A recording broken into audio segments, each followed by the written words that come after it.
Book ಮಾಡ್ಕೊಂಡ್ ಬರೋದನ್ನ ಮಾತ್ರ ಮರಿಬೇಡಿ. ನಿಜ ಹೇಳ್ತಾ ಇದ್ದೀನಿ, ಇವತ್ತಂತೂ ನಿಮ್ಮ ಒಂದು ಪ್ರೀತಿಗೆ ನಾನು ಎಕ್ಸ್ಪೆಕ್ಟೇ ಮಾಡಿರಲಿಲ್ಲ. ನಿಜ ಹೇಳ್ತಾ ಇದ್ದೀನಿ, ನಮ್ಮ ಬಾರ್ ಊಟ ನಾವು ಫ್ರೀ ಫುಡ್ ಟ್ರಯಲ್ ಮಾಡಿದ್ರಲ್ಲ, ಅವತ್ತು ಇಷ್ಟು ಜನ ಬಂದಿಲ್ಲ. ಅಷ್ಟು ಜನ ಬಂದು ನಮ್ದು ಸೀಟಿಂಗ್ ಕೆಪಾಸಿಟಿ ಆಲ್ಮೋಸ್ಟ್ 100 ಇದೆ. 100ಗೂ ಮೀರಿ ಆಲ್ಮೋಸ್ಟ್ ಇವತ್ತು ಒಂದು 600 to 800 ಮೆಂಬರ್ಸ್ ಬಂದು ಇವತ್ತು ನಮ್ಮ ರೆಸ್ಟೋರೆಂಟ್ ಅಲ್ಲಿ ಊಟ ಮಾಡಿದಿರಾ. ಒಬ್ಬೊಬ್ರು ಒಂದೊಂದು ಪ್ರತಿಕ್ರಿಯೆ ಕೊಟ್ಟಿದ್ದೀರಾ. ಜನ ಜಾಸ್ತಿ ಬರ್ತಾ ಇರೋದ್ರಿಂದ ನಮಗೂ ಕ್ರೌಡ್ ನ ಕಂಟ್ರೋಲ್ ಮಾಡಕ್ ಆಗ್ತಿಲ್ಲ. ನಮ್ಮ ಎಕ್ಸ್ಪೆಕ್ಟೇಷನ್ಗೂ ಮೀರಿ ನೀವು ಪ್ರೀತಿ ಕೊಡ್ತಾ ಇದ್ದೀರಾ. ಬಟ್ ಸಮಯ ಇರಲಿ, ಇನ್ನು ಮುಂದೆ ಈ ತರ ಆಗಿರ ಇನ್ನ ಸ್ಟಾಫ್ ನ ನಾವು ಜಾಸ್ತಿ ಮಾಡ್ತಾ ಇದೀರಿ. ನಾವು ಹಳೆ ವಿಡಿಯೋದಲ್ಲೂ ಹೇಳಿದಿರಿ ಸ್ಟಾಫ್ ನ ಹೈರ್ ಮಾಡ್ಕೊಂತ ಇದೀರಿ. ಬಟ್ ಅದು ಸಾಲದೇ ಇರೋಷ್ಟು ಇನ್ನೂ ಎಕ್ಸ್ಪೆಕ್ಟೇಷನ್ ನಮಗೆ ಜಾಸ್ತಿ ಆಗ್ತಿದೆ.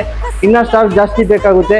ಇವತ್ತು ತುಂಬಾ ಜನ ಬಂದು ತುಂಬಾ ಒಳ್ಳೆ ಪ್ರತಿಕ್ರಿಯೆ ಕೊಟ್ಟಿದ್ದೀರಾ. ಇವತ್ತು ಮಾಡಿದಂತ ಪ್ರತಿಯೊಂದು ಡಿಶಸ್ ಚೆನ್ನಾಗಿದೆ ಅಂತ ಹೇಳಿದಿರಾ. ಬಟ್ ಸರ್ವಿಂಗ್ ಸ್ವಲ್ಪ ಲೇಟು, ಸರ್ವಿಂಗ್ ಒಂದು ಸ್ವಲ್ಪ ಲೇಟು ಅಂತ.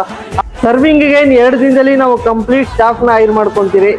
ಸ್ಟಾಫ್ಸ್ ತುಂಬಾ ಕಡಿಮೆ ಇದ್ದಾರೆ, ನಮಗೂ ಗೊತ್ತು. ಬಟ್ ನೀವು ಅದನ್ನು ಸಹಕರಿಸಿ ತುಂಬಾ ಜನ ಬಂದು ಪ್ರೀತಿಯಿಂದ ತಾಳ್ಮೆಯಿಂದ ಇದ್ದು ನಮಗೆ ಪ್ರೀತಿ ಕೊಟ್ಟಿದ್ದೀರಾ. ನಿಮ್ಮ ಸಪೋರ್ಟ್ ಇದೇ ರೀತಿ ನಮ್ಮ ಮೇಲೆ ಇರಲಿ. ಈ ಕ್ರೌಡ್ ನ ಕಂಟ್ರೋಲ್ ಮಾಡಕ್ ಆಗ್ದಿರಾ ನಾವೊಂದು ಹೊಸ ಸಿಸ್ಟಮ್ ನ ತಂದಿದ್ರಿ. ನಮ್ಮ ರೆಸ್ಟೋರೆಂಟ್ಗೆ ಇನ್ಮೇಲೆ ಯಾರೇ ಬಂದ್ರು ಡೈರೆಕ್ಟ್ ಟೇಬಲ್ ನ ಪ್ರೀ ಬುಕ್ ಮಾಡ್ಕೊಂಡ್ ಬರ್ಬೋದು. ಸಿಂಪಲ್, ನಮ್ಮ ನಂಬರ್ಗೆ ನೀವು ಕಾಲ್ ಮಾಡಿ ನಾವ್ ಇಷ್ಟು ಜನ ಬರ್ತಾ ಇದೀರಿ ಅಂತ ಹೇಳಿದ್ರೆ ನಿಮ್ಗೋಸ್ಕರ ಒಂದು ಟೇಬಲ್ ರೆಡಿ ಆಗಿರುತ್ತೆ. So just number 1 hour before call ಮಾಡ್ಬಿಟ್ಟು ನಾವ್ ಇಷ್ಟು ಜನ ಬರ್ತಾ ಇದೀರಿ ಅಂತ ಹೇಳಿದ್ರೆ ಸಾಕು, ನಿಮ್ಗೋಸ್ಕರ ಒಂದು ಟೇಬಲ್ ಬುಕ್ ಆಗಿರುತ್ತೆ. ಈ ಅನುಕೂಲನ ಎಲ್ಲರೂ ಉಪಯೋಗಿಸ್ಕೊಳ್ಳಿ.